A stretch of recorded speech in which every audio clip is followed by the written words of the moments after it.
We are ready. Great, thank you. Welcome to the November 10th, 2025 meeting of the Budget and Governmental Affairs Committee. My name is Steve Perez and I'm the chair of the committee.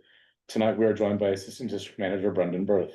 This meeting is called to order at 6:34 p.m.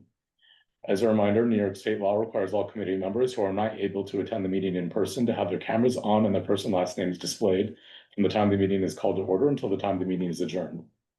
Members of the public, I don't know if we have anyone. I have a few online. Okay, or attending virtually, you can raise any questions or comments that you have through the Q&A feature of Zoom. Members of the public who are here in person, it's not applicable. Kate is taking minutes tonight. Thank you, Kate. We will thank her when she gets here. We will now take attendance by roll call. Brendan, will you please conduct the roll call?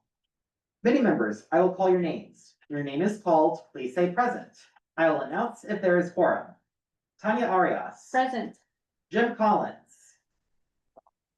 Jerry will come later. B. Bisman. Let's see, B. Rob Barfin. Present. Kate Kennedy will be here later. Ava Marie Lassiter. Present. Rachel Patel. Present. And Steve Perez. Present. We have a quorum. Great. The agenda for tonight's meeting was distributed ahead of time by the board office and is reflected on the screen before you. If there is no objection, we will adopt the agenda. Members of the committee, if you object to adopting the agenda, please raise your hand. Seeing no objections, the agenda for tonight's meeting is adopted. The minutes for the September 30th meeting were distributed ahead of time by the board office. If there is no objection, we'll adopt the minutes as drafted. Members of the committee, if you object to adopting the minutes, please raise your hand. Seeing no objections, the minutes from the September 30th meeting are adopted. They will soon be available on the CB6 website. In order to conduct an efficient meeting, let's observe a few ground rules. No one may speak until granted the floor. Committee members who are in person, you have a question about committee business, please raise your hand and I'll identify you. Committee members unable to attend in person, if you have a question about committee business, you may raise your hand through Zoom and I'll identify you so you can speak. All committee members, it is extremely important that only one person speak at a time so members of the public can understand what is being said. Okay, so we can jump, I think, right into topic number 1 on the agenda, which is sort of a review of how the budget process went this year and any recommendations that we want to institute or make for next year's round of budget cycle. So I did update the document that we have that kind of outlines our process. And maybe if you can just pull that up, Brendan. Guys, but Jim is texting to please resend the invite. I'll get to that. Can you ask him to just go to our website page and send it there and then we'll promote him that way? Once the meeting has started, it's a little bit hard for us. Yeah.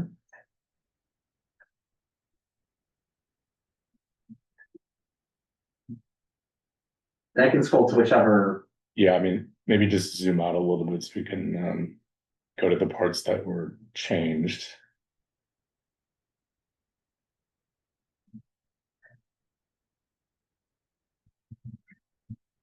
So the calendar is sort of it's set, you know, there's no changes to this overall calendar of submitting items. Hello, welcome. So we can keep scrolling down.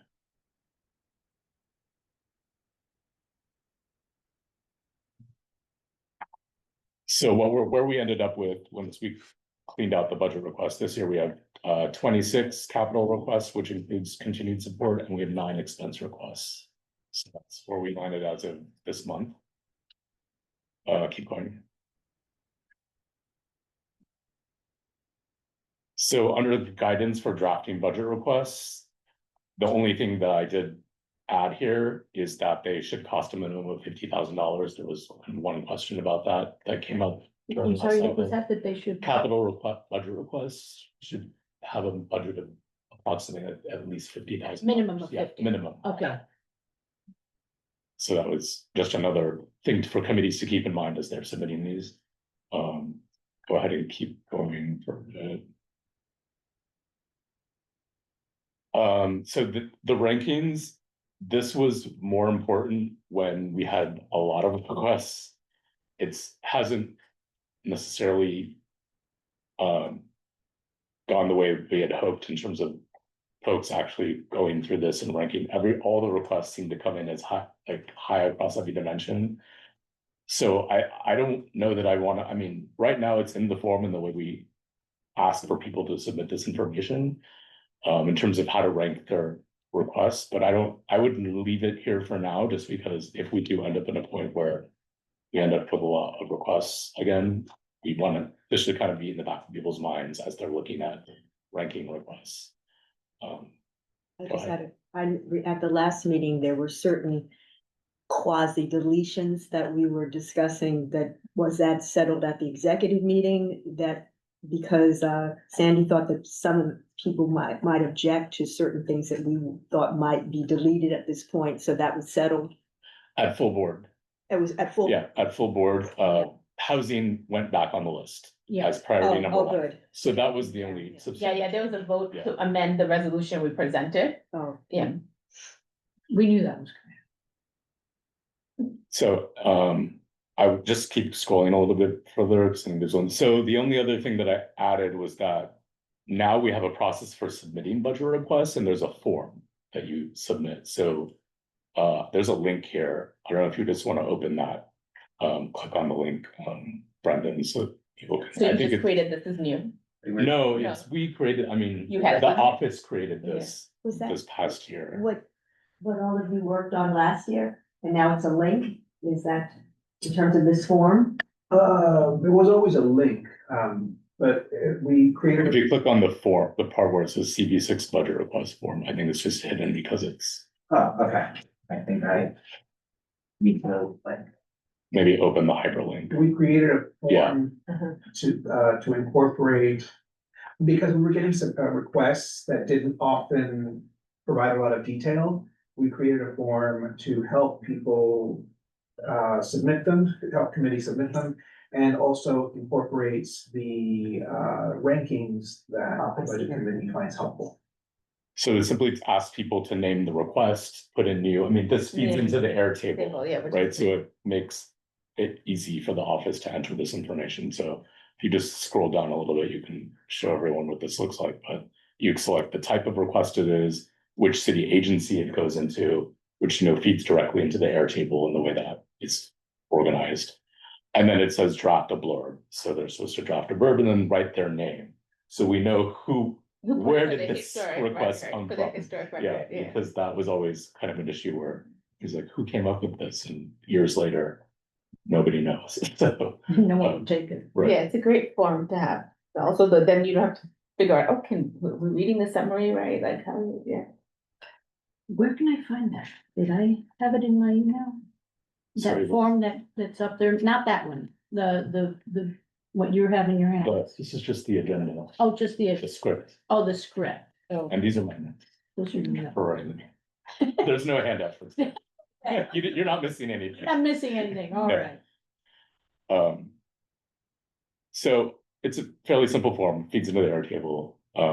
The only other thing that we had talked about in the office to come up with this idea was, I think this year we were looking at those need statements and getting them drafted, and then a lot of them are very outdated, and then Mhm. getting committees to update those.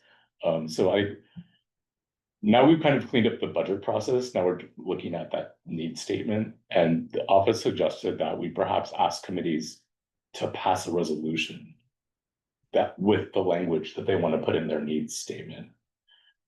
So I don't know, Brendan, if you want to pull up the draft resolution, we circulated that to all of you. Yeah. Also, Mhm. right, so, Yeah, that I Not know. for the committee to pass. no, not, this is just a template. Basically, this is the template, yeah. template that we Yeah. would say, hey, so all of the committees use this template.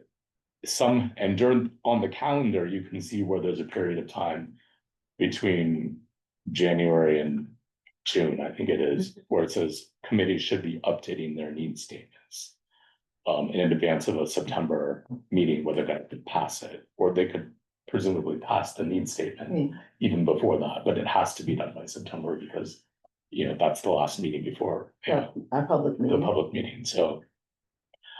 I don't know, I'm open to thoughts on the idea of having this be a guide for committees to use as a resolution in terms of needs, the needs statement part of it.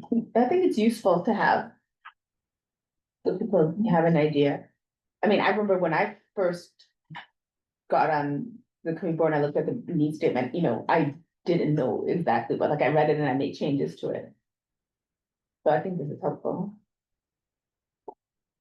Does anyone else have thoughts on the idea of a resolution asking committees to pass resolutions for the need statement? Sandy, do you have any thoughts on this?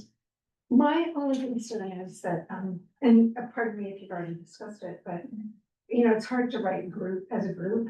And, I think traditionally it's been one person who's gone through and kind of edited it. I think this is gonna be really good to alert people to the fact that they need to reach out to various, I think the parks one, like it's cultural and other community facilities. I don't even think people realized they had to reach out and ask our community. And you know, one of the things that came up, we talked about this at Borough Board, how hard it is to get this input from our community. And even at one of the trainings I went to, they said, yeah, it's gonna be really hard for you to get this from your community. So I don't know, this may not be the only way that we can get this. Go ahead, Tanya. Can we use our mailing list to send out to the community to send a sort of questionnaire, a general questionnaire? Well, and I think one of the concerns about a questionnaire is it has to be the right questions. Right, but you can use that mailing list to send out to do a sort of, I mean, we have So there are some boards that do surveys. yeah, All do, we do not, some boards do. Some boards do, they reach out to organizations rather than the general public. There are pros and cons to all the approaches. CB4 recently had success with a survey they did. It's very short, and they got a member who was tasked with drumming up, with doing outreach to drum up interest in filling out the survey. And they ended up getting 600 responses, There which you go. which is double what they normally would get, which is still better than we've ever done in any survey we've done for other things. The Department of City Planning also has a survey that mirrors the structure of the district needs statement, so it's lengthy. yeah. But it lets people go through and all the subject areas, pick what they think is the most pressing issue. We are able to use that, and it's already made if we want to. I know Steve has Steve's taken a look at them, he had some reservations about their design, but. Yeah, Was I it the mean, design that was concerning you? Can we, you know, streamline it? well, the other thing is that I'm a little bit skeptical about the quality of the information that you're gonna get and how much more information it's actually gonna give us for a needs statement. There's city agencies across the city collect tons of information already. I don't think the committees have necessarily tapped out on the current information that's already being collected. We're not asking for like, you know, deep, detailed,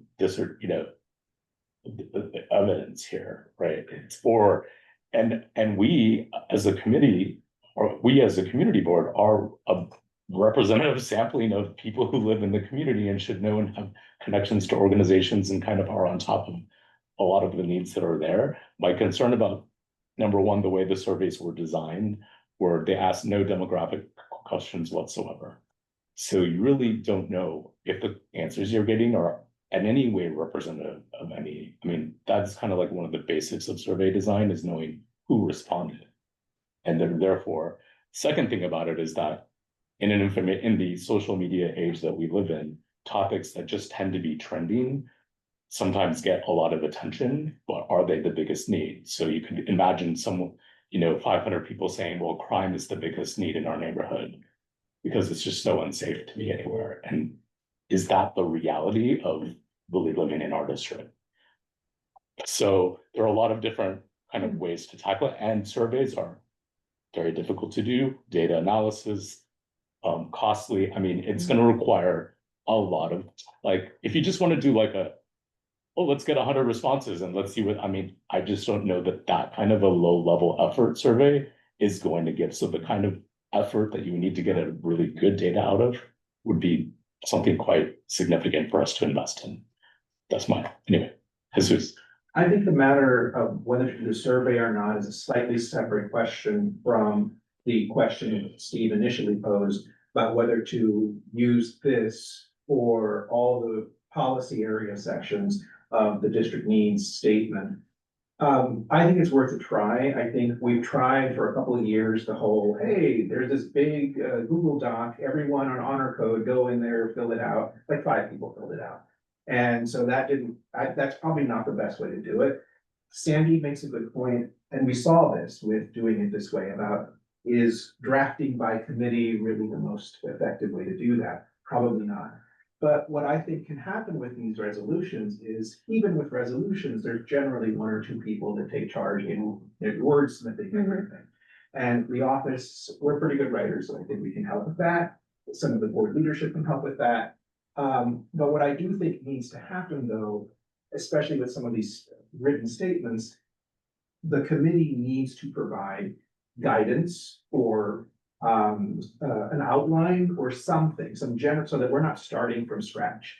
And in fact, you know, some of the examples in here, we have what I think is a pretty good example, and then we have within this same section what we think is an example of a statement that has clearly not been addressed in many, many, many years. So you can see what we're trying to fix. The office, or, you know, any one board member should not be tasked with having to completely come up with something out of thin air. Right. So I think it's worth a try. But that's a separate question from whether a survey should be done or not. Go ahead, Sandy. And I might say, if we keep this, you know, the resolution, we need to then also give each committee some resources for where they can look for the information that you mentioned. And, you know, an overall sort of concept of what it is we are looking for in terms of district needs. So a good example, one we think that was really spot on and addressed everything. We maybe don't give them a bad example, because it's a bit, yeah. Actually, at the bottom of our, Brendan, if you go back to our guide, budget submission guide.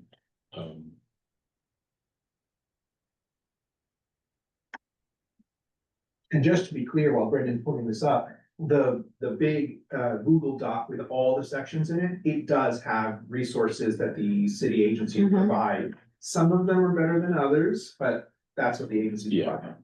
Brendan, if you just scroll to the bottom of this, it also lists a bunch of resources to get the information. So it is the community district profiles. There's a budget request reference guide, and it actually lists out for each category, like, you know, health or education, like all the different things that you could be asking for in a budget request. And then it kind of gives you, these other links give you some more websites where there's information about facilities or programs or statistics. And I mean, it's kind of a broad thing, but once you get into your own committee, like the health and environment committee, where do they actually look? That's very specific to our district.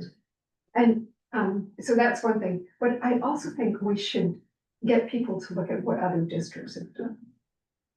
Because some of them, again, are extremely good, but we need nobody's gonna look at all 50 community boards. So somebody needs to actually look at them and say, yeah, this was really good. This area is similar to ours. We need to.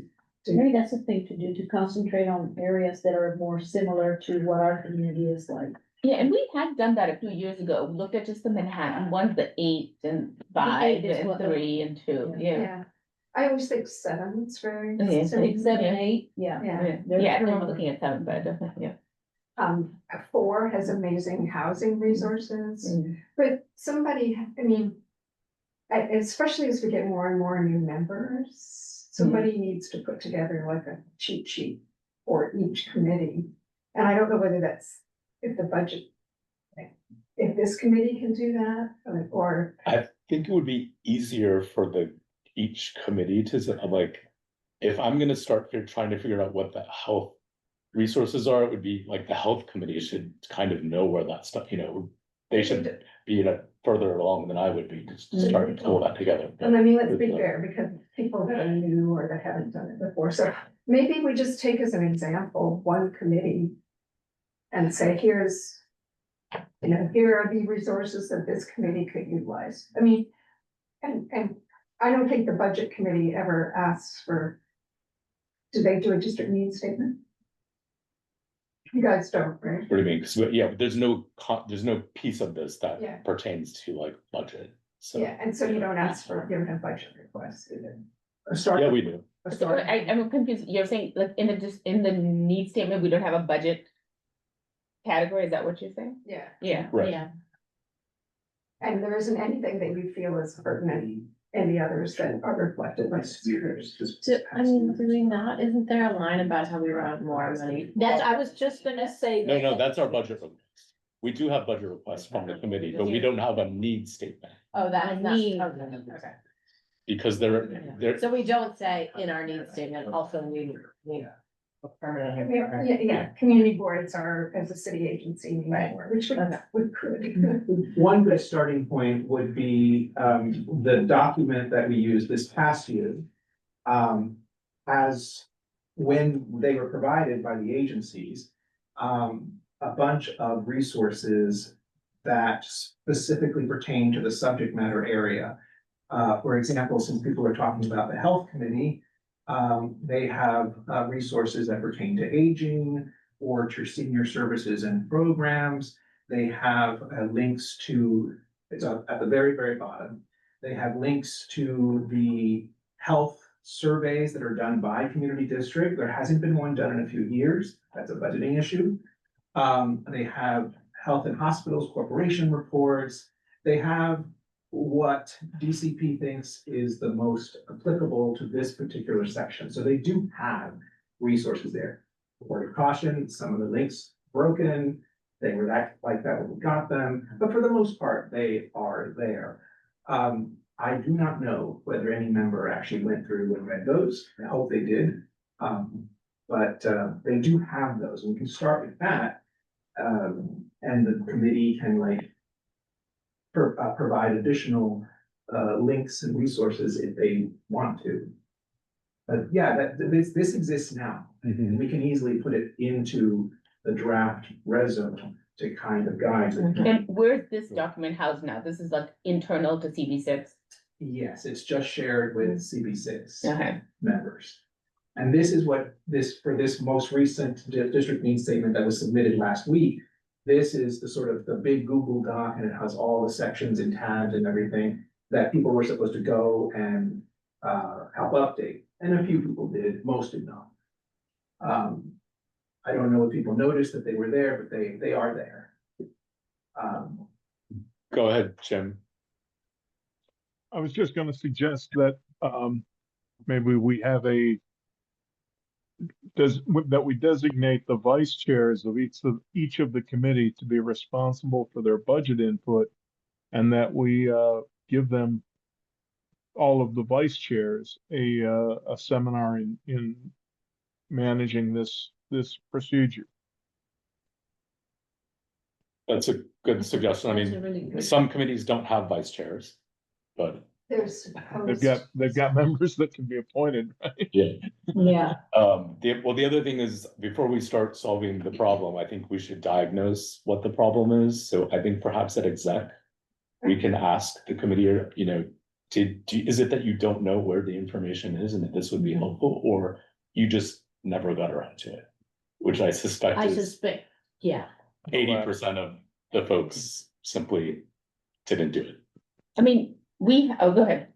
I just wanted to know, it seems that when Sandy had suggested that one committee, it's like a test case to do this process. Is it possible to choose, I would say, one of the smaller committees, not parks and culture, because that's so huge, and for consensus on anything, I'm sure the time factor is going to be much larger. If it would be possible to use a smaller committee for this whole process just to see how long it took with a smaller committee, because one problem we've had is when you say budget is separate, to get just the ranking that they consider for what they need for their committee has taken a certain amount of time. And now we're putting something which I think is very good because it does keep everything focused, but it's another assignment. So to me, when what Jim had suggested was good, but if there are not enough vice chairs, if we could do a smaller committee just to see how long it would take for this particular format to be completed. Is that something that would be considered? I mean, I was gonna, and I think Yeah. I said this before, maybe it was an email, because for Parks is the largest request, but Parks, every request on that Parks list has come because some community group has come to Parks and asked for it. Like, we didn't go somewhere looking for that information. Now, I think health is different because you do have the citywide health surveys and stuff, so each committee is gonna be very different. And then it goes back to when we had this discussion last year, I think it was Jim who brought up the fact that previously, every committee chair used to sit on budget committee. Yes. And when that right. happened, then it was easier for people to know because I serve on Parks, when we have a Parks issue that comes up, usually I can answer it, Right. right? Because I was at the meeting where presentation, or if the Or like Parks maybe chair, land use. yeah, or Parks chair forgot to say, I'm like, oh, when this happened, you remember. And maybe, we need that to happen. Why did this change? That I don't know. And Let's go to B, because she has her hand up. Go ahead, B. Yeah, so I'm sorry I'm late. I was gonna actually focus a little on what was just said. It doesn't have to be a vice chair. I think a lot of it is the fact that people never got to it. And people didn't look at details.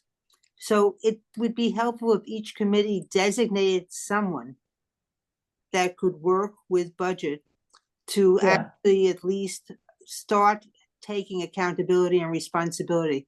When I listened to the last discussion of it, I felt like I was going back a year ago, 2 years ago. People have a lot to do, but if you account for one person, at least in the committee, working with the committee, I think it would go a long way.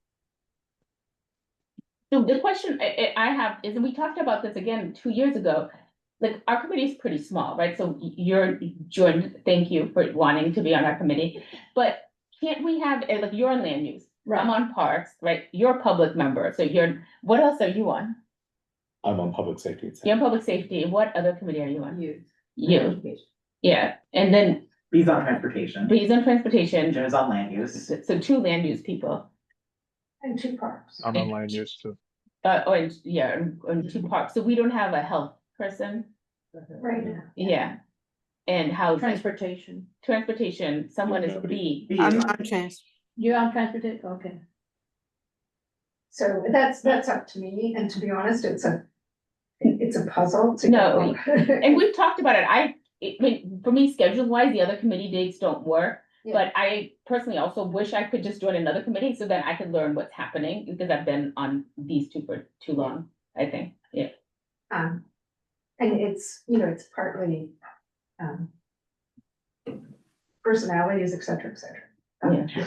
Yeah. But I will say, at exec, one of the chairs said, how am I supposed to know my district needs? How am I supposed to know that? It was someone who was very detail focused, but Yeah. didn't want to, write the district needs statement because they didn't feel they were qualified to do it. So in these other committees, do community groups not come the way they come to Parks? No, okay.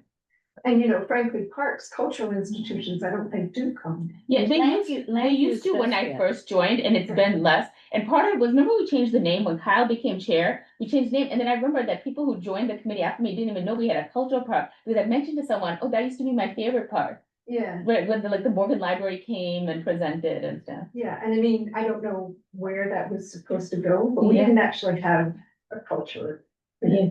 part, and there are cultural institutions. Yeah, I mean, the Japan Society has come, the Yeah. Morgan Library, there's so many. So, there's some executive things we can do to try Yeah. and help. Yeah. We definitely should have someone from housing on this. Yeah, committee. absolutely. Yeah, And we have a Absolutely. lot of members on housing now, so that's a matter of leadership.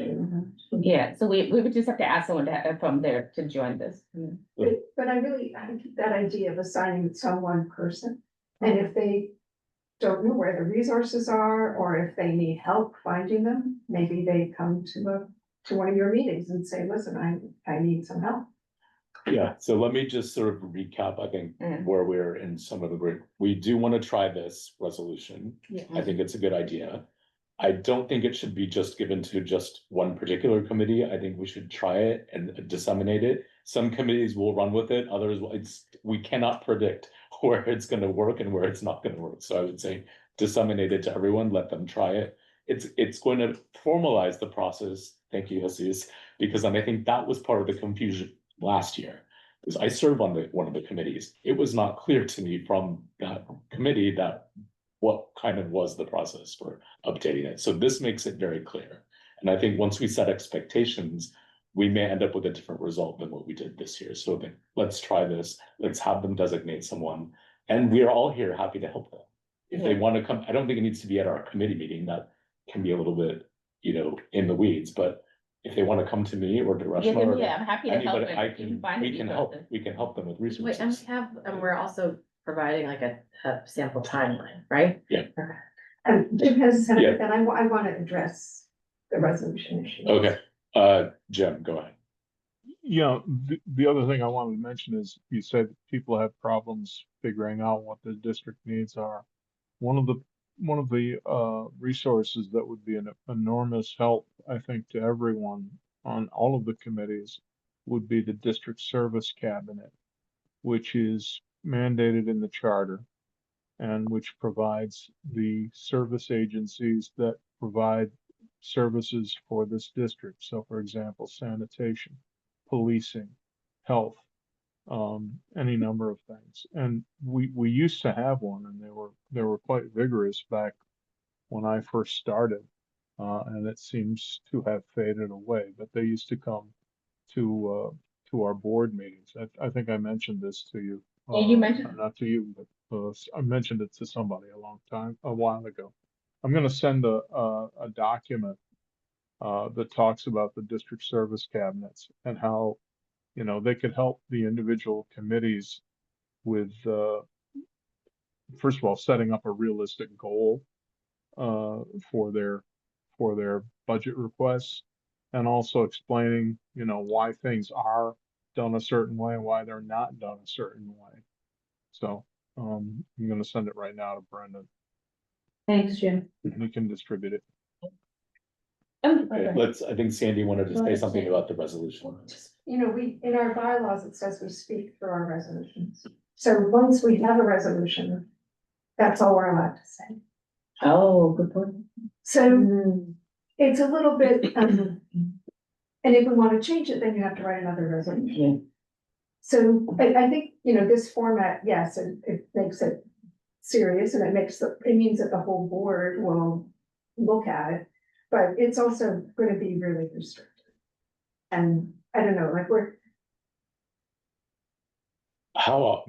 We don't update these more than once a year, though. Sure. Nobody ever wants to. No, but there's no way, we submit them once a year, so I don't. It's not flexible because we just submitted them, and if you want to change something, you gotta wait till next year. Yeah. So, But maybe it was because of the way that it worked before, but people were made changes right up to the last minute because they didn't do it before. The ideal scenario is. But it's people always think- last minute. Well, that's the thing, Yeah. that's what we want to avoid. But yeah, Because that's technically not in conformity with the bylaws. yeah. So what we want is ideally, the committees can start taking this up. We only made one for one section because we didn't know whether you guys actually wanted to move forward with something like this. Now that we know you do, we can make it for the other 7 sections. But ideally, they can start looking at these things in December, in January, in February, maybe allow a few minutes every committee meeting so that everyone can see, have their chance. Someone missed a meeting, okay, they can do it at the next meeting, so that we don't have at the October full board, no, wait, I want to completely rewrite this. No, by that point, everyone has seen it multiple times. Hopefully, our needs don't change from month to month. So hopefully by that point, everyone has had a chance to say their piece, put in their 2 cents. And then those of us who write it we'll incorporate all that, everybody will be happy with it, and we go from there. I mean, the way I'm understanding this process, it doesn't need to be passed anytime soon. It's just like it can be a working document up until the Correct. very end, right? And I think the thing I like about it being a resolution is that it lends itself some legitimacy. Because to be honest, what has been in there so far has been like the product of, I don't even know who wrote. And someone wrote it on their own on a computer somewhere and it got submitted. Yeah, so what, It's CB6's needs statement, Yeah. but like, I don't know, one person wrote it, so, and we don't know who it is. I have a question, we keep talking about not having resources and thank you, Jim, for providing that one. But it seems to me, when we talk about resources, if I wanted to look up something about housing, for example, I mean, you can get lost in research. If you know what to look for. When we say resources, what resource are we talking about? Because you can literally just open up 5,000 tabs on reports on housing and sometimes I do that for fun, so. Cause Well, you don't mention, don't admit that. I just like information, it's just part of my, but what do you mean by resources? Cause you wanna know what's happening in Midtown East. There are resources that you can go and find out. Is it just lack of interest or lack of access or is there just specific resources we need to use? I mean, it's hard if someone said, the point of the person who said, oh, how do I know that this, it's true, because even if you're a committee person and you're dealing with the issues that come, you don't know what the needs are. Right. Right? And just going back into housing, so when the whole casino thing happened, the question came up, we had this meeting about, okay, well, what kind of affordable housing do we need in this district, right? And so then I had to go and look at, okay, what the numbers, what average income, what people want, AMI, and figure out how we wanted it. Like, it's usually 80%, I didn't know until that point that most Manhattan buildings are 80% AMI. 80, Right, yeah, right, and I was like, oh, we should do 50%, like those kind Yeah. of things, and then that was looked at because they do have a lot of information on community boards broken up on what the average income is and things like that. They do, yeah, there's a lot Yeah. of information, you just have to look for it. Well, and that, I mean, housing's a good example, because as you said, you really have to go in and do some research, but know what you're looking. Yeah, Yeah. but in terms of needs, so you know how like we have the participatory budgeting that goes to council, and then the CEC does the citywide, right? And so oftentimes there'll be people who'll be like, oh, we wanna do this thing, and I'll be like, you can do PB, or you could come to community board and make a request.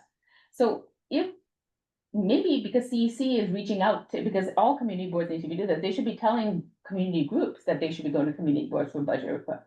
But that's, Because I've never seen them do any kind of education around community board. yeah, at one of the meetings that we had outside after the whole casino thing, Yeah. right? We had a big celebratory meeting. And people were saying, oh, but we need this and we need that. And I got up and I said, you have a community board. You can come to us. There's a website. Just get on there and have the community. If you have any concerns, just come to us. It's interesting how, people would say, oh, but we don't have this and we don't have that and we need to do this. And they were like, oh, yeah, you're right. We have a community board, we'll listen to you. But Yeah, so it's outreach for people to know, and then it also, people kind of just, there's a lot of people who are just like, oh, it's too boring for me to go to a community board meeting, and there's also that, well, then, right, because they wanna sit and wait, yeah.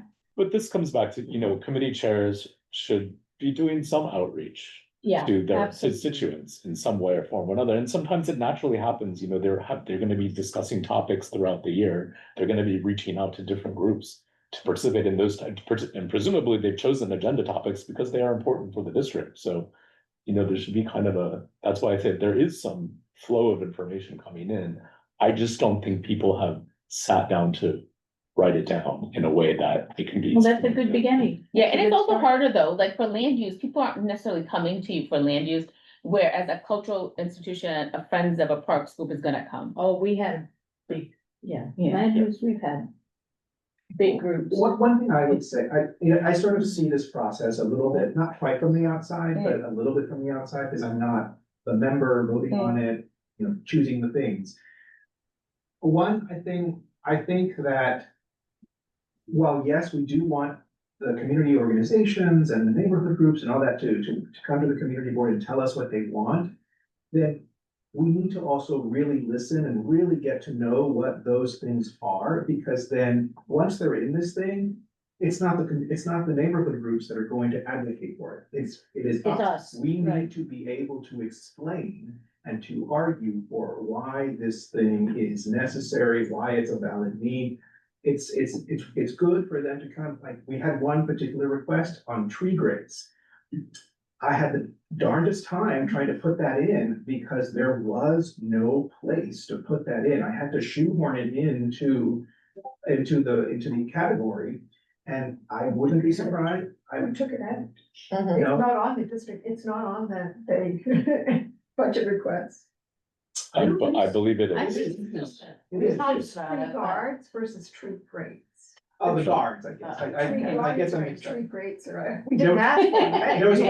There was a local preschool. Jack that- does. Yeah, we talked about that. And so, but the thing is, though, it does not look like the Parks Department does that really. Mm. And so there was no place for me to put it. I had to shoehorn it in. I wouldn't be surprised if the response we get in a few months' time is like, hey, we don't do this. But that's a learning, it's a learning opportunity, but we need to then be able to say, okay, this is why we want this is why the city can do this, and it's not just enough that we just get people to tell us things. We need to be able to be good champions of these things. Yeah. And that comes with really studying these issues, really writing about them, really getting to know more of this. It's our understanding that, no, that means we do not know. And so I think it's a matter of really, not to be nerdy about it, but to really do a good job on these things and make these things professional, because people are expecting that this is authoritative, that when someone comes to our district needs statement and wants to find out what is the landscape of community district 6, they expect this thing to be authoritative. Okay. Go ahead, Jim.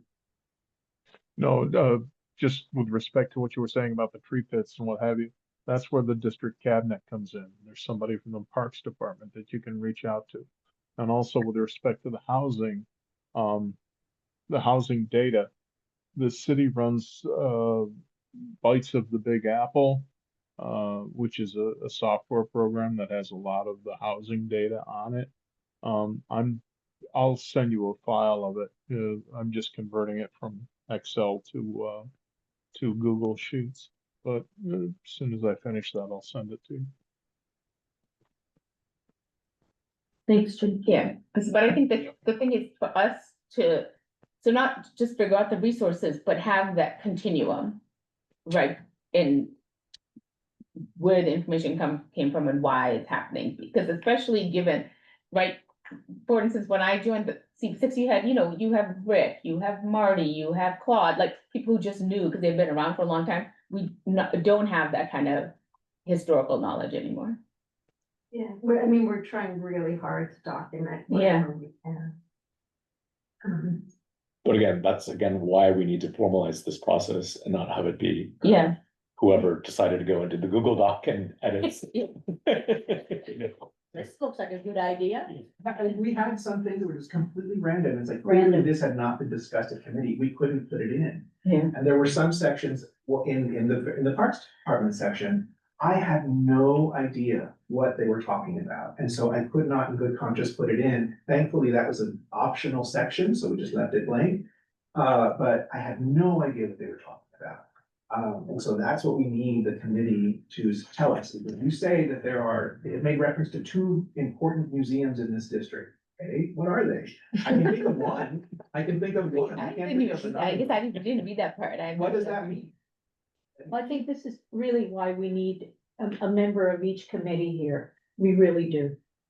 And, But be careful with that, because then if it oh becomes dear. just that one person's, if it becomes just that one person's responsibility, Yeah. don't Should let be that shared. be, let the other committee members off the hook. Everyone kind of has to know why. Like if you see an elected official and it's not that one person who's the point person, you should be able to, hey, by the way, what's going on with XYZ thing that you were advocating for? Oh, yeah, tell me about that. You should be able to do that.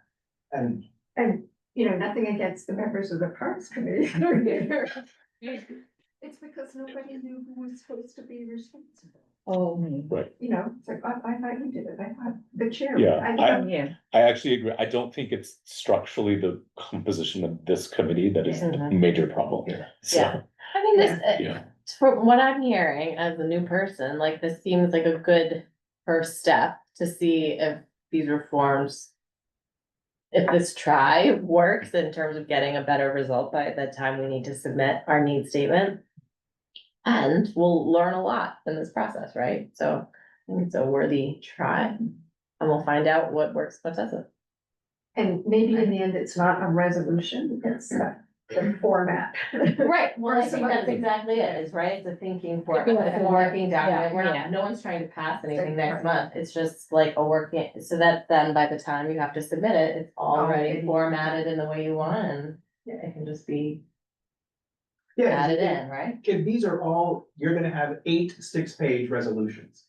Yeah. Maybe that, when we get to that point, Yeah. that may not be the most Right. practical thing. Right, In which right. case, we maybe work it into the sample, the cover resolution that we Right. have for the budget requests. Yeah. So, no, this is the reason we're trying this is because clearly what we've been doing for the last couple of years isn't working as far as getting engagement from the members. Mm. And Sandy did make a good point that drafting by committee is probably not the most effective way to do that. So maybe people will pay more attention to a resolution because they're used to seeing them. Yeah. more Right. often.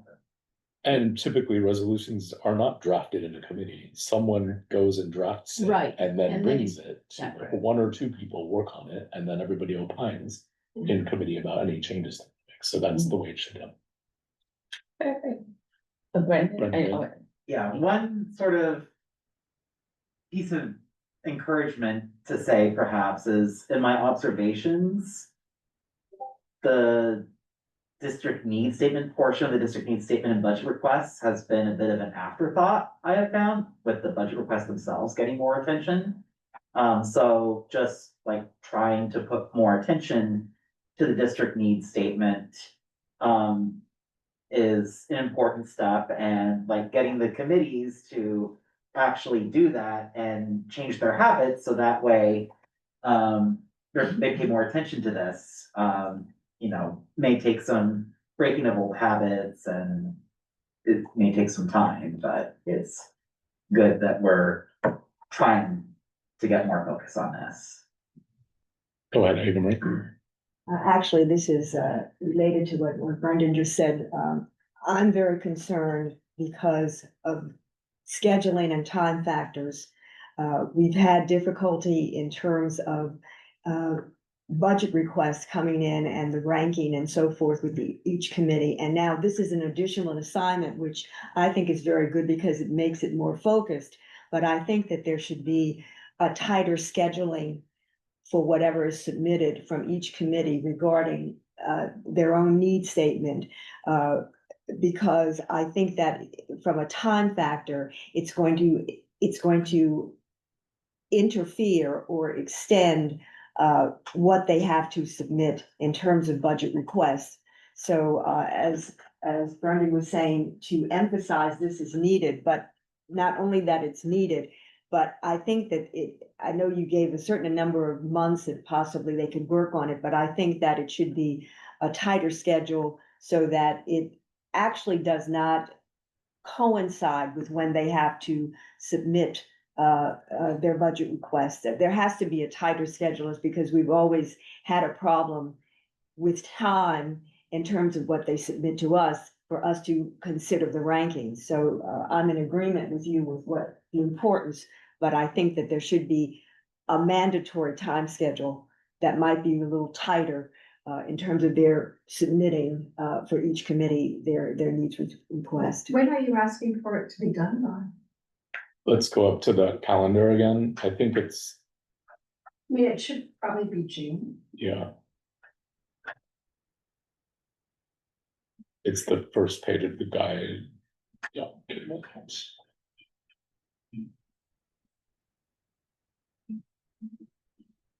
Well, does that allow us time then to ask questions? Because wasn't that part of the problem, was that there were questions over the summer, there was no one to answer them? No, it's just committees don't meet during the summer. That's the issue. There can be going on in the summer. But so it says committees begin, committee chairs, vice chairs begin revising the needs statement. I mean, we should probably update this to just say it's the point person. You know, it's not just those chairs or the vice chairs that have to do this. The committee point person needs to update, starting in March. Yeah, Maybe. that's until this point we relied on chairs. And, yeah. Yeah, and then we do have the continuing revising of the need statement that goes through September. I mean, maybe we say it has to be done before the summer recess. That would So be that- great. It That should would be be done great. before the That summer would be passes. great. Yeah. Absolutely, Yeah. So I we have it agree. be done by June, and we can just add that as a deadline. Yeah, Because there's at absolutely. the bottom of this little table, there's like he has her deadlines, hand up. so we can just add that in there. Yeah, The- I was going to your timeline because I think things slip. And if you go back up, I think there's no reason to go to June. You might be able to cut it off in May, at least have a little time to go back and talk to people. Because I really look as the summer months, for most committees, not active, people are away. But I think this is a good opportunity for us because we have mostly, if you look at the members of the community board, a lot of the old timers with their ways of doing are no longer on the board. So if you could really set up a new foundation and a method, I think it's really important. And I would shorten the times because you know what's going to happen. It's never going to get here in these dates. Yeah, okay, Let's agree on May. I think they. yeah, we Okay, can have it why? be due in May. Yeah. So just go ahead and edit, or will you take care of that offline? Oh, I can edit it offline. Okay. Thank you.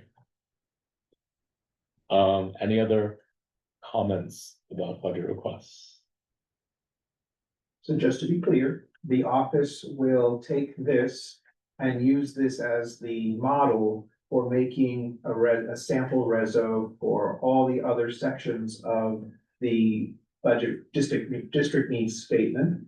And we will disseminate them to the committees and encourage them to start putting them on their agenda now, I guess. No. And the office is happy to go and walk them through it if they need it, and then we'll go from there. I guess I have Sandy? one other thing, like, we do know that, our assembly and state representatives sometimes have money that they do give to communities. And we've never really formalized asking for that, so that's another source of, it's not a lot of funding. And sometimes it's for things that, you know, we wanna hire a planner, we want to have some things that the board needs, but that's also a budget area that we've met. I mean, I didn't even know we could. So we have in the past and with the council member's office, and there were times like I had talked to Harvey, but he only could give money for capital and we had to expense our ongoing requests because it's a lot of it's like the water and the parks and things like that. But we have, and it used to be when we had the public meeting, representatives used to come from Yeah. those offices and then we would ask them, can you fund it? And that hasn't happened the last couple of years. For instance, Kristen Gonzalez gave the Murray Hill Yeah. Neighborhood Association $15,000. Yeah. Why, I don't know. Yeah. But, you know, I'm not sure what the need was, but there's an example of, you know, Yeah. I guess I'm not sure they've been reached out to her, but. Yeah, how that happened. I mean, we can find out more from her and how that, because she's relatively newer, so for her office, we never, but I know Keith and Harvey, we had reached out to in the past. So maybe it's something, even with as new people come in, if that's something that, Yeah, again, this committee can kind of like, find out how we do it, so we can disseminate that information. yeah. I'm happy to follow up on that since I know all three of them pretty well, yeah. It's money is always good to have. Yeah. Especially these days. Yeah. Well, it's a good segue into the next topic, recognizing that this agenda item took a little longer than I thought it would. We can probably just touch on the next one and have it bleed over into future meetings, but I did want to introduce it. So agenda item number 2 is there is state legislation regarding energy and utility costs. So why are we discussing this? So one, I think there's impact of what's going on with the federal budget cuts, and people are wondering what are the impacts that that's going to have on the state budget and the city budget, right? So everyone's looking for ways that we adapt to the new reality. Number two, increasing utility costs is something that is going to impact every resident and business in this district. And number three, particularly at a time when we see poverty rates going up in the city, energy is a significant portion of household costs, and this will have a disproportionate impact on lower income households in the district. So, and it's a topic that doesn't really fit in any other committees that we have. So I Are thought, we talking about S 36068? yeah, so Yeah, that's the sunset of the essentially there are 5-year tax there are breaks. two bills in the state senate that are active now that are looking of adapting to this new budget reality. One saves money by eliminating tax subsidies for the fossil fuel industry, and the other seeks to ensure that those who are most responsible for generating electricity, for generating demand of energy consumption, are paying their fair share of the build out of those costs. And so in the federal context that is happening is that the federal budget that was passed includes subsidies worth an additional $4 billion per year for fossil fuel interests, while phasing out tax credits for renewable energies, which is the opposite of what New York State is trying to accomplish in terms of its own climate agenda. So that's just sort of setting the stage. And I thought maybe we could just look at briefly the first one, Senate Bill S 3606. Is that the one? Yeah, list Kruger's. Yeah. Yeah. Senate Bill S 3606A. So you can find it on the site here, but it's done. So I pulled out kind of the essential features so like everyone could just understand what it is. So the purpose of the bill is to repeal certain exemptions from sales and use tax and petroleum business tax that encourage the use of fossil fuels. This is the language from the bill. The rationale for what they have put in the bill is that New York State spends over $1.5 billion every year on fossil fuel related tax expenditures, distorting the market and subsidizing the emission of greenhouse gases that drive the climate crisis.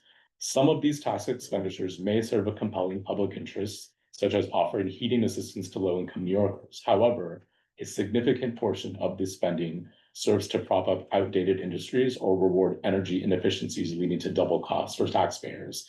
Once for the direct tax expenditure, and again for their environmental damage resulting from continuing burning of fossil fuels. So the bill begins the process of aligning New York State tax policy with our climate mandates by repealing some of the more egregious fossil fuel tax expenditures. And then the repeal of those expenditures would save the state at least $336 million annually, based on information available in the FY 2002 annual report on state expenditures. In addition, there was another article that had circulated information on that power plants also receive tax breaks from localities. So across the state, industrial development authorities enter into payment in lieu of tax agreements with businesses, exempting the corporations from property taxes in exchange for lower annual payments. And so there are 70 fossil fuel projects that have received tax breaks from these IDAs over the past 2 decades. And those are granting $1.1 billion in tax breaks to fossil fuel projects in the state, from averaging close to $85 million per year.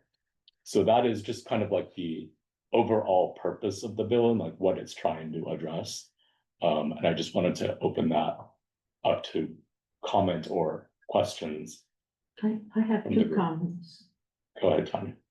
One is, how are we going to finagle this with the federal law? You know, because it seems like it doesn't matter what we try to do, the federal overlaps and stops us. And the second thing is that, you know, we've been giving all these tax breaks to all these fossil companies. Meanwhile, buildings are getting really taxed with local law 97, the CMA that's coming down the pike. So the residents keep paying for these tax exemptions. And it has become an absolute, it's when we talk about affordability and affordable housing, it's the city's unaffordable because of these things. And so, you know, for example, buildings have decided that they're just gonna pay the fine because they can't retrofit in order to meet the terms of local law 96. So how is it that how do you know, how do you blend this? We're giving all these tax breaks to these people, but then the residents pay the cost of it. And that's a huge problem. But isn't that's why this bill to get rid of the tax breaks that they're Yeah, getting? we have to, we Yeah. have to support it. Yes, so It's dealing Yeah. with that side of it. It's Yeah. basically saying Yeah. and these are state expenditures, so it's Yeah. totally within the authority of the state to Yeah. decide if they wanna grant these tax exemptions or not. Okay, It's up to the the legislature feds to can't, decide. can't tell No, us. these are state Because tax. of the They're state, These are they're state state taxes. taxes. at least for Yeah. now. At least for now. They're trying to do away with congestion prices. Does anybody else have any thoughts or questions? I mean, I or- I would be in support of this. Yeah. Yeah, support we it, need, something. yeah, absolutely, 100%. On both. Also. I do. Christmas. Sorry, go ahead, Jim. Yeah, not surprisingly, I'm opposed to this, but first let me state, I do have shares in National Fuel Gas and in National Grid. So, but they're a very small proportion of my portfolio. But I do want to declare that. I sent a note to you and the chair. Someone called the chair and Brendan, showing a schedule from the Federal Reserve economic data series showing that New York City and the metropolitan area has the highest electrical rates of even of pretty much anywhere in the country, including the Northeast region. Whereas states that are growing more readily, Pennsylvania, Florida and Texas particularly, have much lower costs for kilowatt hours. There's a lot of things we're doing in New York based on energy that are raising costs, and I think that it's probably unrealistic to think that in 25 years we will achieve net zero without accepting things like modular nuclear reactors, the small modular reactors, the type that are have been used in Navy submarines and aircraft carriers for 70 years without incident. We're not, we're trying to do a lot of stuff with windmills and solar and all this other stuff, and you just don't get the energy efficiency that you will get from a fossil fuel. And with data centers and just the maintaining a population and maintaining affordability, you need to work with those two considerations, the climate considerations and the affordability considerations. They have to go hand in hand. And I think we've put the climate considerations well ahead of the affordability considerations. We closed, as you remember, the nuclear plant that was running in, I forget the location of it, but we closed that and city electrical rates went through the moon on that occasion. And we did it because of supposed environmental concerns. We Let's go to need to Rob. make we need to keep New York City affordable for middle income workers, and putting so much emphasis on a climate goal that may not yet be achievable is going to cost the middle income people enormously. I also sent with that same email a link to an article, a bunch of free articles actually, from that were in, I think it's today's Financial Times, that showed that there's new technology in terms of solar that will be available soon. One already exists that is 25% more efficient than existing solar panels. And moreover, they can be folded, they can be rolled up and put into things like automobile hoods, and you can put them on bus stops and what have you. Yeah, okay, So Jim, I got it. We're not talking about renewables here. We're only talking about fossil fuel subsidies. This bill only addresses that. We're not talking about I any of understand the. that, See, but I'm saying let's that when you let's go have to Rob. the subsidies are going to end up, the subsidies will just be lost and the costs will be passed on. Okay, thank Without you. the subsidy, Thank you, the Jim. cost will be higher. Let's go on to Rob. Yeah, I just want to echo what Jim was saying. I'm not sure that cutting the subsidies or eliminating the tax breaks, for these companies is, not going to have a detrimental effect towards the average New Yorker and their energy bills. So yes, it is a lofty goal it's aspirational, but I think we need to figure this out a little bit better so that it doesn't have a negative impact on average New Yorkers. And we could talk to, maybe we can talk to Liz Kruger's office and find out exactly, because, yeah, go ahead. Go ahead, Tanya. I think this is a bit lofty, but I have to agree with Jim on one thing. Is that when we moved away from nuclear because of a couple of accidents, we opened up the gates for fossil fuels. And, it's something that at some point, we're gonna have to wrap our minds around the fact that we're gonna have to go back to nuclear at some point. I really do. They make of it, Robin and Jim make a good point. What's going to be the impact of doing away with these, exemptions on the bottom line for New Yorkers?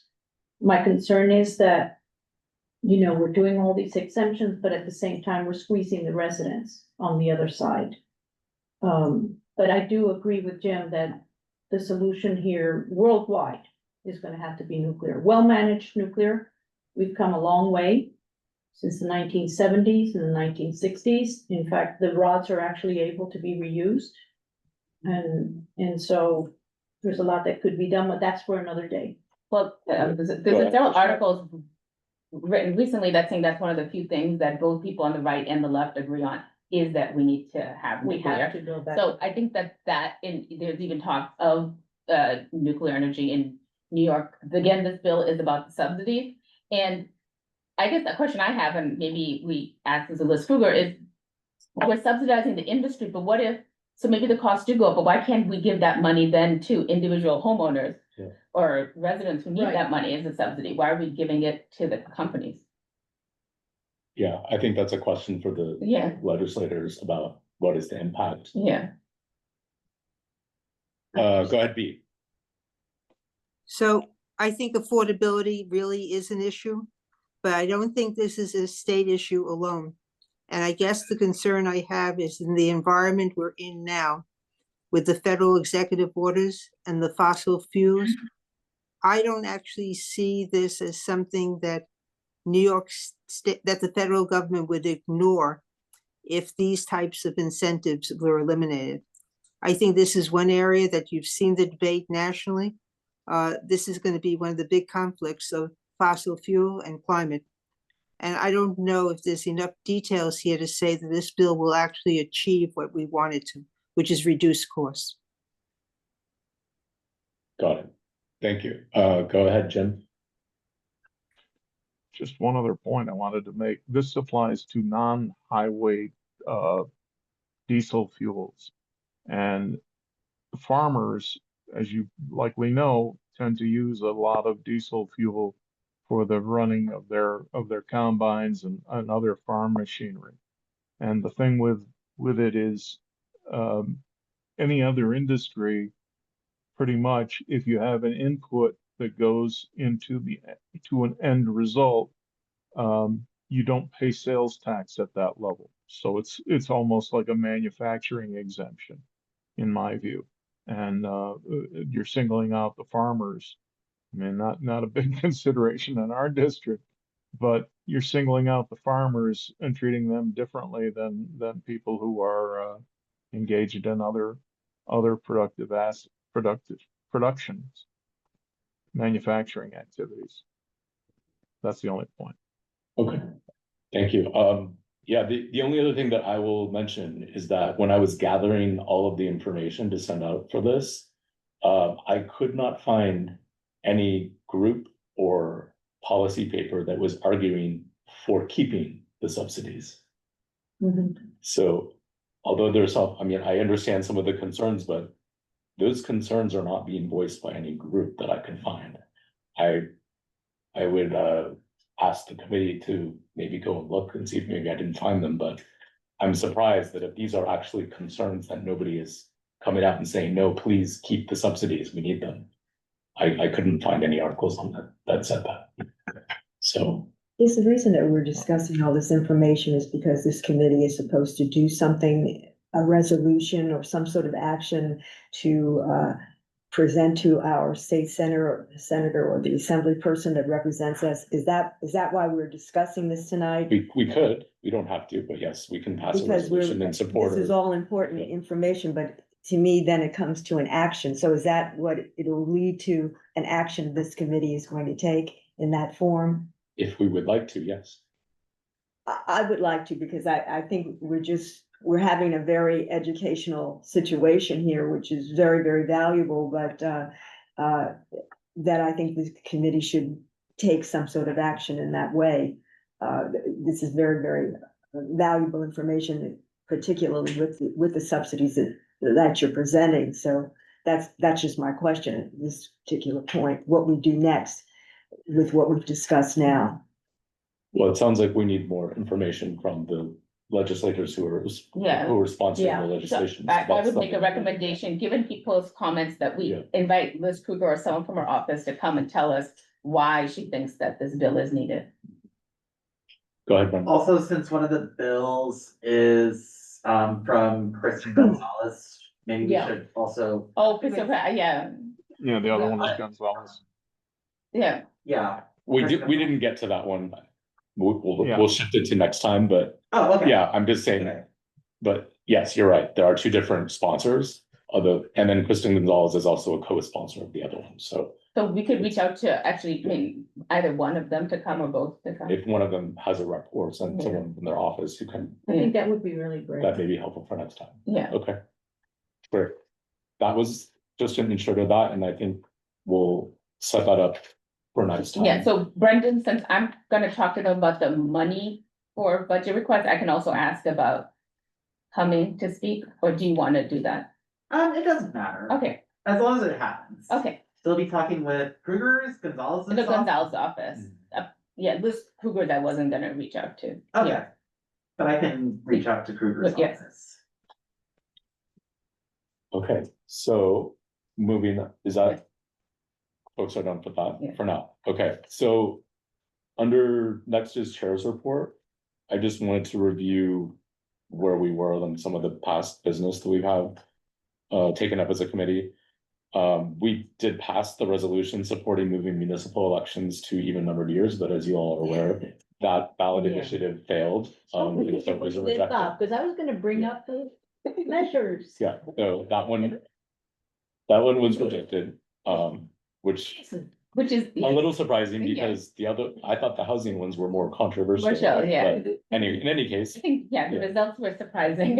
Well, they were disappointing, Yeah. let me put it that way. Yeah, and then we also passed a resolution opposing the 4-year terms for district managers. That's intro number 1065. That is now, the status of it is laid over in committee, so it's just pending, and so there's been no movement on it, so just to let me. New business, I know Rashma had two Well, topics. yeah, well, that's, But- well, I thought it was one, so remind me what the other one was, because it's been a long, long month. Um, Science House visit, yeah, or there's a man who came to the hearings that we did for Freedom Plaza, who had something in the district called Science House. And he wanted to come and talk to community board about AI.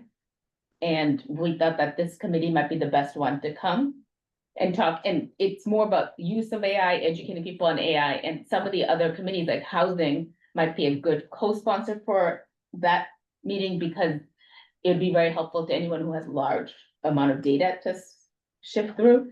But also tying into these two bills, I mean, AI takes up a lot of energy, and that's one of the reasons why energy costs are going up across the country. And while they may be cheaper in Texas keeps on having blackouts.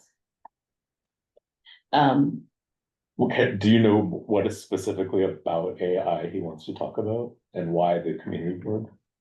Well, why the community board is because he met us at the Okay, hearing. sure. And he also weirdly had worked at a casino before and knew all of this stuff about casinos, so we had a Zoom call with him.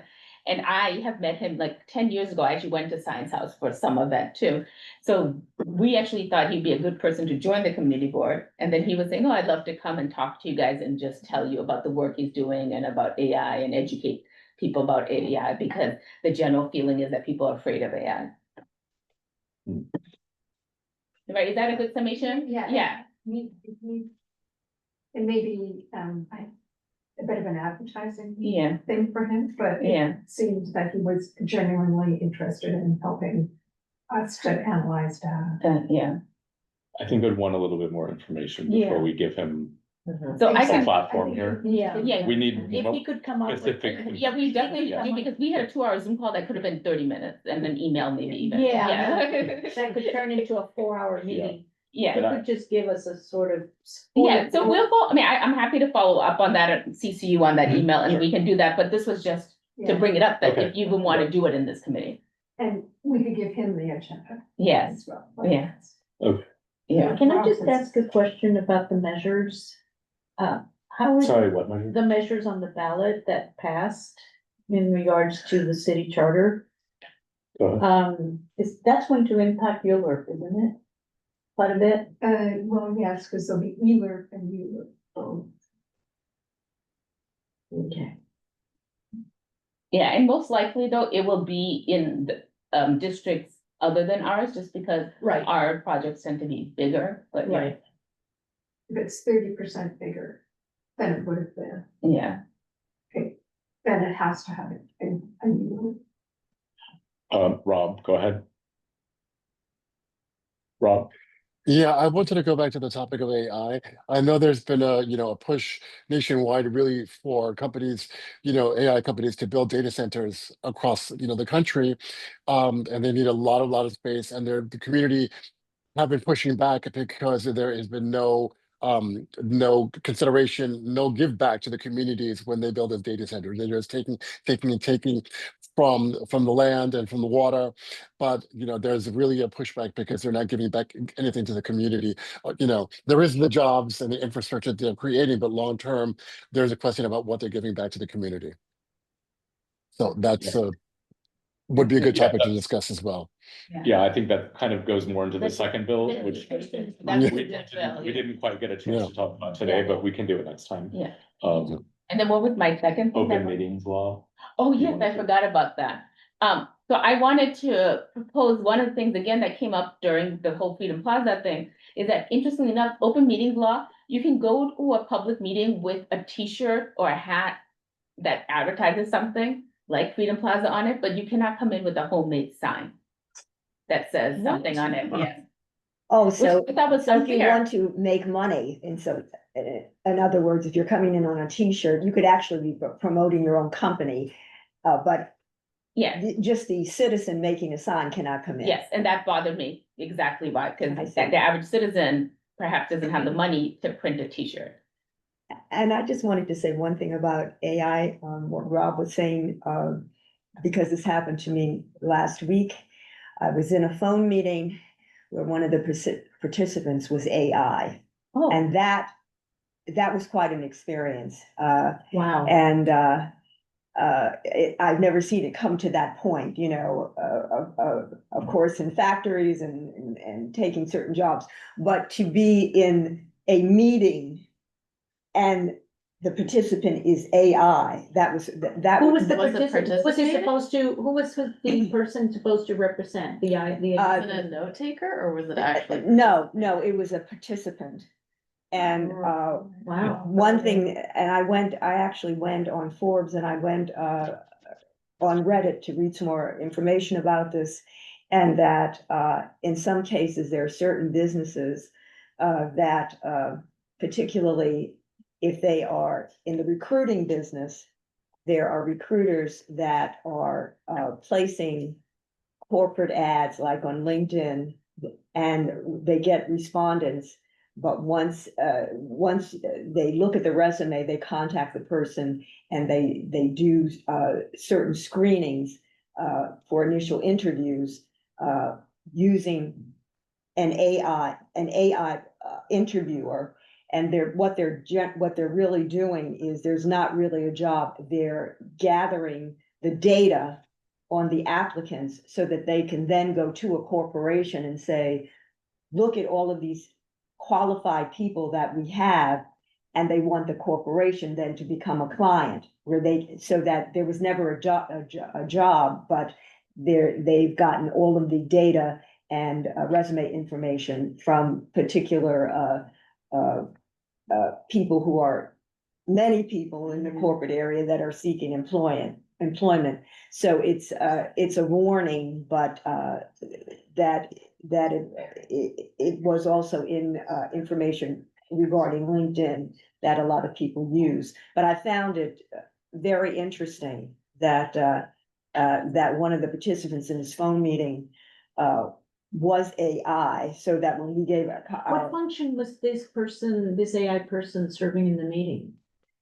this person was gathering information in terms of people that participate in a specific industry, so that once you talked, there was a pause, and then the AI person would have other questions.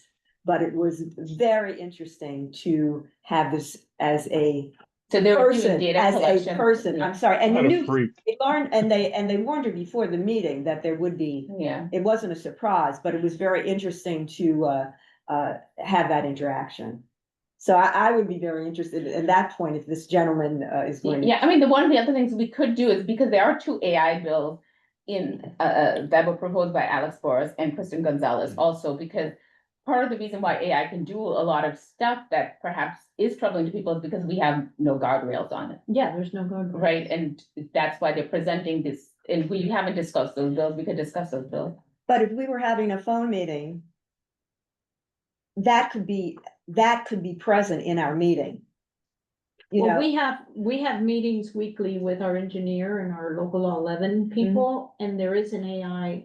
It's a note taking taker, like she notes. said, yeah. Yeah. There's a what? It's a note taker. A note taker. no, it's not a note taker. You're It's a taking it, person so that it's an asks actual- questions and gets Right. responses. Yeah. Well, listen, that doesn't- AI, It is as if there is another person in the meeting. Right. AI is like everything else that we have, humans have discovered, you know, you could use fire to cook and to keep warm, or you could use fire to Burn that out? burn down the house, or you could use a knife to carve a whalebone, or you could use it to kill your neighbor. It's all in how it's regulated and how it's used. You know, and I think that you're right. The thing is that we need to regulate it. Yes, and so we have two bills that we could discuss at the next meeting or whenever, because now we have like Yeah. a dozen We got a lot of agenda options. items. So, yeah, we're gonna be busy. Yeah. Any other old or new business? New business? Go ahead, Jim. And actually, you provided a good segue. You were talking about the casino meeting, and as somebody who's participated in a number of these public hearings, there's no reason for people to have to sit around for 8 and sometimes longer hours in order to get their chance to speak. The state and the city and even the community board should have some kind of a scheduling system that allows people to sign up for a particular time and for this to be updated, you know, in say 15 or 20-minute intervals. You only get 2 or 3 minutes to speak. And it's really a burden on working people, particularly, that they have to take off a day from work, go into a hearing, get their 2 or 3 minutes, maybe after sitting there for 6 or 7 hours. They should schedule the thing. Doctors can do it, attorneys can do it, everybody else can keep a calendar of business. I don't know why the government of New York and New York City and even the community board can't do that for its people. Yeah, I mean, I would suggest that we might do a resolution to that effect. It's terribly burdensome, and you end up getting, the only voices that the government hears are activists. They don't Yeah. hear from regular citizens. Yeah, I would agree with that. And, again, with the Freedom Plaza, the consultant who was hired to carry it out said that logistically it was too hard. I had felt that you should have been able to do that. So I'm in favor of such a resolution. I mean, it'd have to. You want me it'd to have to- draft something up? I can Sure. draft Well, I something mean, up is and have this- it ready for Steve was next gonna say meeting. something. Is this targeting the open meetings law? I'm not sure how this becomes operationalized. Yeah, like On where a- do we? We're mandating this happen across the state. Yeah, At least in our just suggesting that one of our legislators or any legislature adopt legislation that would require in the open meetings law that they maintain a schedule of speakers. You go online, you sign up to be a speaker. Here, you're assigned for 3:15 p.m. Go. So you don't have to sit there from 9 o'clock, as I have on occasion, to speak at 4 p.m. and blow Yeah. the whole day. I get the It's point. ridiculous. It strikes me as a more of an operational issue that doesn't typically get codified in a law. But I'd have to go look at the open meetings law to see, does it go into that level It of doesn't. detail? Because if there's no way of putting that into the law, I'm not sure how that would work. Yeah, so is it a No, I'm happy request, to like, do how do that we, or too. do we ask for a lot to be passed on that, I guess is the question. You would ask for a law to be passed. Yeah, Having been, Jesus, your I've- thoughts? I've sat through hearings before. As far as like the very, very hours long, casino hearings. I don't think we're gonna have those anymore, so. Hopefully, Hopefully, so those are very exceptional cases. City council I've had hearings. City council. Jesus, I've had them at the city. Let Jesus finish, please, Jeff. Sorry, I couldn't hear him. City council hearings can last yeah, quite a few hours. I've gone hungry, missing lunch, several times, having testified at hearings like that. I would imagine something like that would be better addressed to maybe the speaker's office, seeing if they can operationally figure Yeah. something out. I don't know if they will. I don't know whether a state legislator would take up something like this. Because if it's gonna apply to public bodies everywhere, not all of them are as well resourced as, say, a city council. Some of them are even more under resourced than we are. It seems to me like it would get really complicated. And as far as the hearings that Community Board 6 has, we don't have super long hearings. The longest one we've had was back in June with the Gramercy Park Hotel and 34th Street Busway. We could have imposed a time, but we would have been 5-6 hours, so. It's a lot more complicated than it seems, I think. And it's probably for something that's not gonna occur super often. But I think something like that would probably be better raised with city council members to see, hey, have you noticed this? What do you think about that? Might there be innovations one can use to make this a better experience for the public? I think having a conversation like that, just to sort of test the waters, might be a good way to start, if in fact this is something the committee really wants to do. yeah, I mean, I agree with the city council, so again, the casino, that kind of maybe thing won't come up again. But in those meetings where we did suggest that, why don't you have slots for people to sign up initially? Sandy and I had suggested that. The other thing was, we were streaming this on YouTube, so I said, people can leave and come back when their time is coming. But you see that you're number 95, they're on number 90, you come because people in the neighborhood.